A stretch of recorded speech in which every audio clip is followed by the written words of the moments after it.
राहुल गांधी रायबरेली में थे और रायबरेली में राहुल गांधी के सामने उस बैठक में बैठ करके उत्तर प्रदेश में योगी आदित्यनाथ की डीएम वो तारीफों के पुल बांध रही थी। योगी आदित्यनाथ की सरकार की स्कीमें कैसे काम कर रही है, इस बात के तारीफों के पुल बांधे जा रहे थे। लेकिन राहुल गांधी ने इसी बैठक में बैठे बैठे ऐसा रियलिटी चेक किया कि डीएम साहिबा के होश उड़ गए। यह बड़ी खबर है जिस पर कोई चर्चा नहीं कर रहा है। इस खबर पर थोड़ा बात करेंगे। दूसरी, इसी बैठक से एक और खबर निकल करके सामने आई। इसी बैठक में राहुल गांधी के बगल में बैठे हुए थे उत्तर प्रदेश में योगी आदित्यनाथ सरकार के मंत्री दिनेश प्रताप सिंह। और यह वही दिनेश प्रताप सिंह है जिन्होंने कुछ समय पहले एक ट्वीट किया था, जिस ट्वीट को लेकर के बड़ा भारी बवाल मचा था। प्रियंका गांधी के लिए बूढ़ी हो गई हूं, यह शब्द इस्तेमाल किया था। बूढ़ी शब्द प्रियंका गांधी के लिए इस्तेमाल किया गया था। और आज जब ये राहुल गांधी की बगल में बैठे हुए थे तो फिर क्या हुआ, कैसे इनकी कौन सी तस्वीर निकल करके सामने आई, उस पर भी आगे बात करेंगे। देखना दिलचस्प होगा। लेकिन पहले डीएम साहिबा वाली खबर पर चलते हैं। उत्तर प्रदेश के कई सारे पत्रकारों ने ट्वीट करना शुरू किया। ममता त्रिपाठी ने ट्वीट करके लिखा, राहुल गांधी आज रायबरेली में थे। इस दौरान दिशा मीटिंग में डीएम हर्षिता माथुर ने महिला सुरक्षा का बखान किया। फिर क्या था, राहुल गांधी ने डायल 181 पर कॉल किया लेकिन किसी ने कॉल रिसीव नहीं किया। इस पर राहुल ने डीएम से पूछा, मेरा फोन नहीं उठा, यह सुरक्षा है आपकी, इस पर ध्यान दीजिए। महिला सुरक्षा की स्थिति बहुत खराब है प्रदेश में। अब जरा आसान भाषा में समझिए। मामला यह था कि डीएम साहिबा जो है वो बता रही थी, आगे मैं आपको आंकड़ों के साथ में भी बताऊंगा कि कितने जो है वो आंकड़े दिए जा रहे हैं।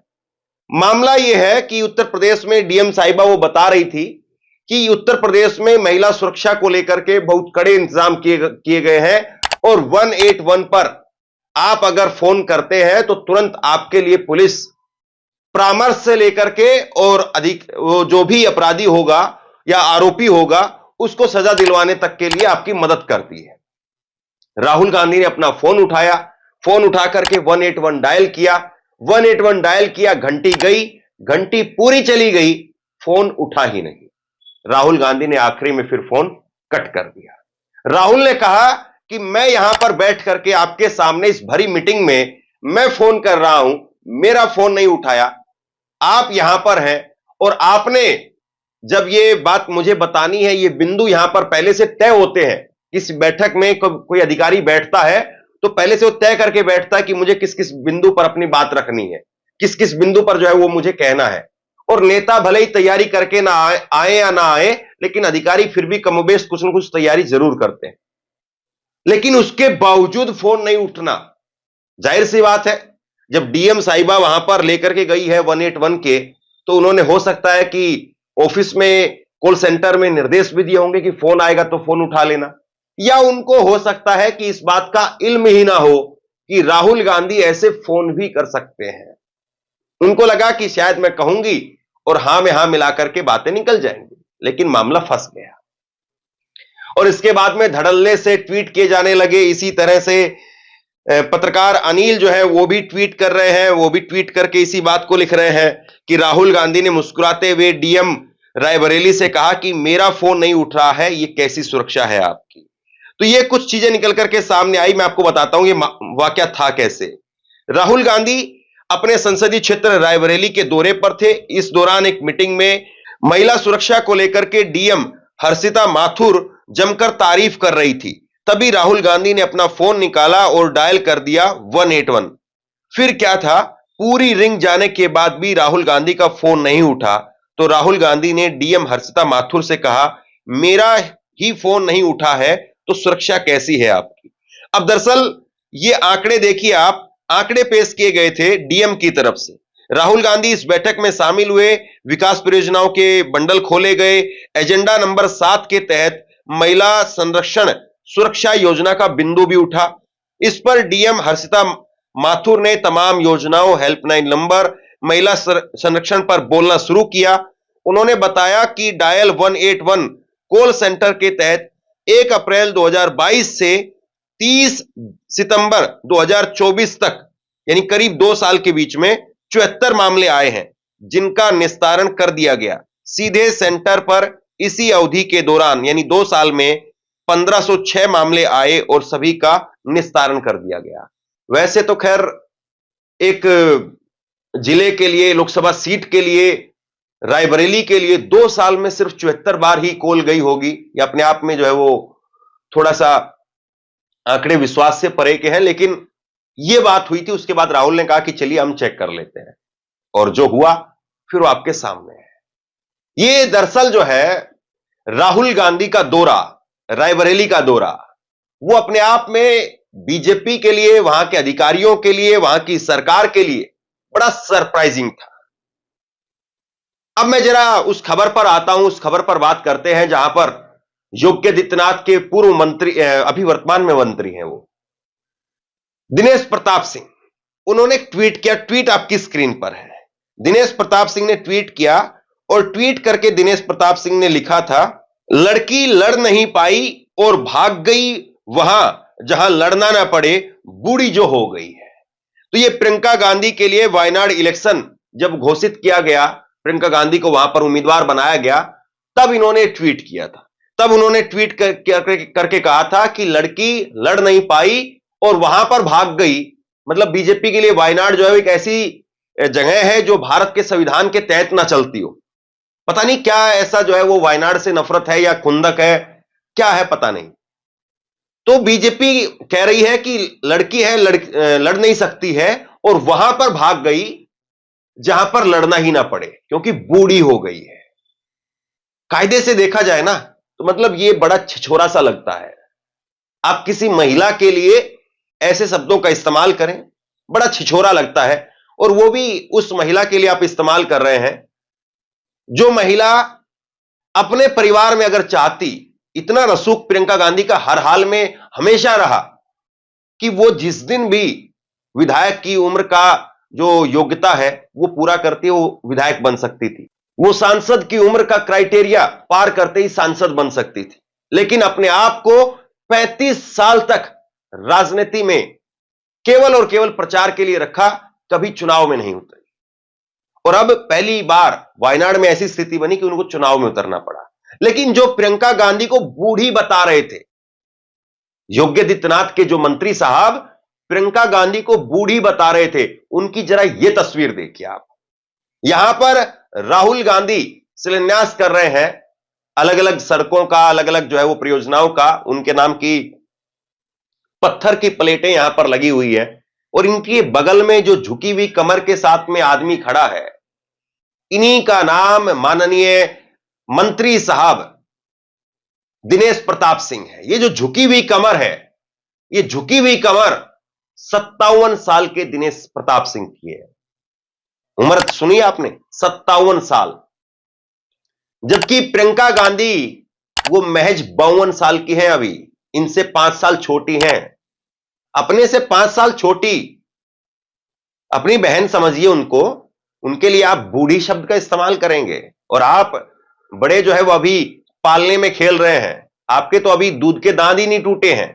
खैर, राहुल गांधी का जो दौरा था उस पर यही उत्तर प्रदेश में मंत्री साहब जो प्रियंका गांधी को बूढ़ी बता रहे थे, ये पोस्टर लेकर के आ गए। जरा ये तस्वीरें देखिए आप, ये पोस्टर लेकर के आ गए और वहां पर मीडिया के कैमरों के सामने पोस्टर को लहराना शुरू कर दिया। पोस्टर में क्या लिखा था? पोस्टर देखिए, राहुल गांधी को लेकर के इन्होंने एक पोस्टर बनाया और इस पोस्टर पर लिखा था, रायबरेली के लोगों के लिए एक रात तो गुजारिए रायबरेली में। रायबरेली के राहुल जी, 6 माह में मात्र 5 घंटे तो 5 साल में 50 घंटे, मतलब 5 साल में कुल 2 दिन।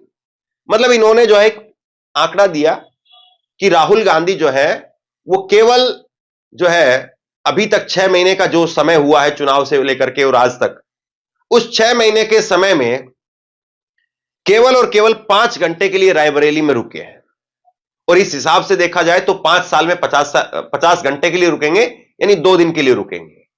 मुझे लगता है कि यहां तक की राजनीति तो सही है, कम से कम एक दूसरे के लिए जवाबदेही बनाना भी चाहिए और काउंटर करना भी चाहिए, लेकिन इसके साथ साथ इनको कुछ पोस्टर और भी दिखाने चाहिए, और भी दिखा करके बताना चाहिए कि इन्होंने रायबरेली के लिए क्या किया है।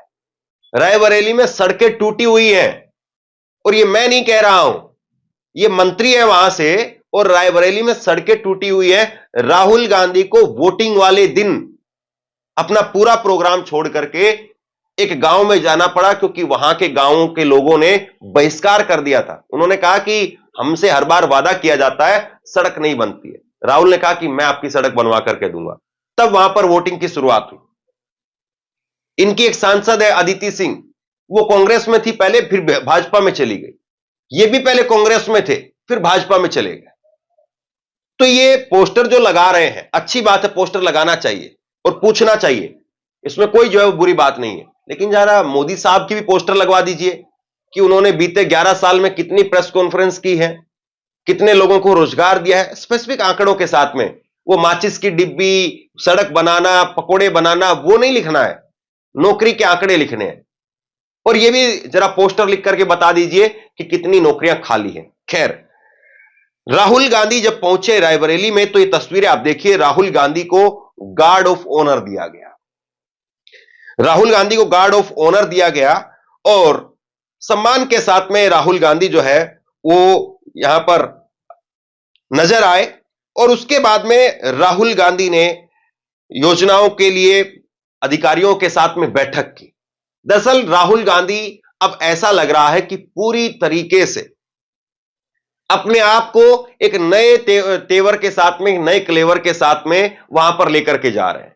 इससे पहले भी राहुल गांधी जो है वो अमेठी से सांसद बनते रहे, वायनाड से सांसद बने, लेकिन इस तरह से तीखे अंदाज में नहीं दिखे। लेकिन राहुल गांधी ने यह अंदाज अपना इस बार लोकसभा चुनाव में ही दिखा दिया था। क्या कहा था उस वक्त में चमचियों को घेरते हुए, सुनिए जरा। अच्छा, एक नई बात चली है, पता नहीं आपने सुना नहीं सुना। उन्हीं चमचों के साथ इंटरव्यू में एक चमची पूछती है, नरेंद्र मोदी जी, आप में इतनी ऊर्जा कहां से आती है, इतनी एनर्जी कहां से आती है? नरेंद्र मोदी जी का जवाब आता है, मैं बायोलॉजिकल नहीं हूं, बायोलॉजिकल नहीं हूं। पता नहीं चीजें कैसे होती हैं, परमात्मा ने मुझे भेजा है, और मैं बायोलॉजिकल नहीं हूं, मैं परमात्मा का काम करता हूं, मुझे परमात्मा ने मिशन पे भेजा है। मतलब हिंदुस्तान के बड़े से बड़े महापुरुषों ने यह बात नहीं बोली, मगर नरेंद्र मोदी जी को लगता है कि परमात्मा ने उनको चुना है, सिर्फ उनको। हम सब बायोलॉजिकल हैं, हिंदुस्तान के किसान, मजदूर, प्रेस रिपोर्टर, सब बायोलॉजिकल, मगर नरेंद्र मोदी बायोलॉजिकल नहीं। एक व्यक्ति को भेजा है, परमात्मा ने भेजा है। दरअसल राहुल गांधी पूरी तरीके से उत्तर प्रदेश के चुनाव को लेकर के और उत्तर प्रदेश को लेकर के अभी से तैयारी करते हुए नजर आ रहे हैं, और इसीलिए उन्होंने समाजवादी पार्टी के साथ में अभी उपचुनाव में कोई भी सीट पर लड़ने का निर्णय नहीं लिया। और इसी से बीजेपी बौखलाई हुई है। बीजेपी के अंदर एक बेचैनी है कि कांग्रेस पार्टी पहली बार ऐसा हो रहा है कि किसी चुनाव में क्यों नहीं उतर रही है, लेकिन राहुल गांधी पूरी तरह से एक्टिव है। यह लंबी लड़ाई की शुरुआत है, और ये 2027 के लिए बीजेपी को कितना परेशान करेगा। सोचिए, आज जो बात यहां पर हुई है, ये डीएम साहब के साथ में जो बात यहां पर हुई, साहिबा के साथ में, तो वो बात राहुल गांधी किसी न किसी दिन मंच से दोहराएंगे, तब ये बात जो है सार्वजनिक तौर पर सामने आएगी। हालांकि उन्होंने अभी ऐसी कोई बात मीडिया से नहीं कही है, लेकिन पत्रकारों के जरिए यह बात जरूर निकल करके सामने आएगी। बहरहाल, राहुल गांधी की इस प्रकार का रियलिटी चेक को लेकर के आप क्या सोचते हैं? क्या वाकई तमाम नेताओं को इसी तरह से रियलिटी चेक करना चाहिए? नीचे कमेंट बॉक्स में अपनी राय लिख करके जरूर बताइए, इस वीडियो को शेयर कीजिए और इसी तरह की तमाम खबरों के लिए ऑनलाइन न्यूज इंडिया को सब्सक्राइब कीजिए। आपका बहुत बहुत धन्यवाद।